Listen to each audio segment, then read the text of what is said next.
Қасиетті Рамазан айында онлайн садақа беру тақырыбындағы баспасөз маслихатын ұйымдастырып отырмыз. Біздің спикерлеріміз Қазақстан мұсылмандары діни басқармасының Талдықорған өңірі бойынша бас имамы Оразбай Ардақ Несіпханұлы. Қазақстан мұсылмандары діни басқармасы Талдықорған өңірі бойынша аймақтық иман мешітінің наиб имамы Өкен Шынарбек. Алғашқы сөз Ардақ Несіпханұлы өзіңізге беріледі. أعوذ بالله من الشيطان الرجيم بسم الله الرحمن الرحيم والصلاة والسلام على سيدنا محمد وعلى آله وصحبه أجمعين. Assalamu alaikum. Құрметті жетісу жұртшылығы, құрметті жамағат, баршамызды Алла Тағала намазымызда келе жатқан қасиетті Рамазан айына аман-есен жеткізсін.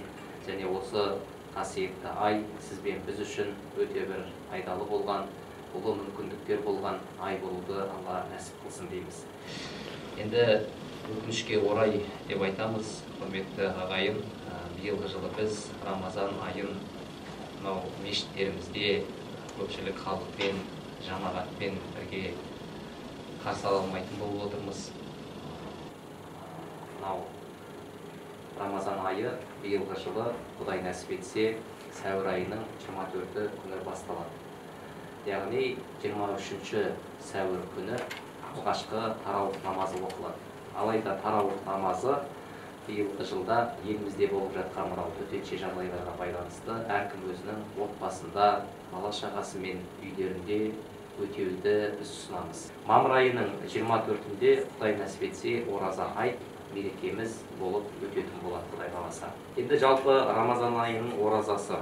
Рамазан айының оразасын жалпы бәлиғатқа толған, ақыл-есі дұрыс мұсылман адамның барлығы үшін Рамазан айының оразасы парыз. Яғни осы адамдарға ораза ұстау міндетті болып табылады. Бұл құлшылық айы. Бұл себепті ардақты бауырлар, ардақты ағайын, баршаңызды осы Рамазан айында ең әуелі ғайбат айтудан, біреулердің сыртынан жағымсыз сөздер айтудан, өсек аяңнан аулақ болуға шақырады. Биылғы жылда біз жаңа сөз басымызда айтқандай, тіпті қонаққа бару емес, қасиетті Рамазан айындағы түнгі құлшылығымыз, тарауых намаздардың өзі мешітте оқытылмайды.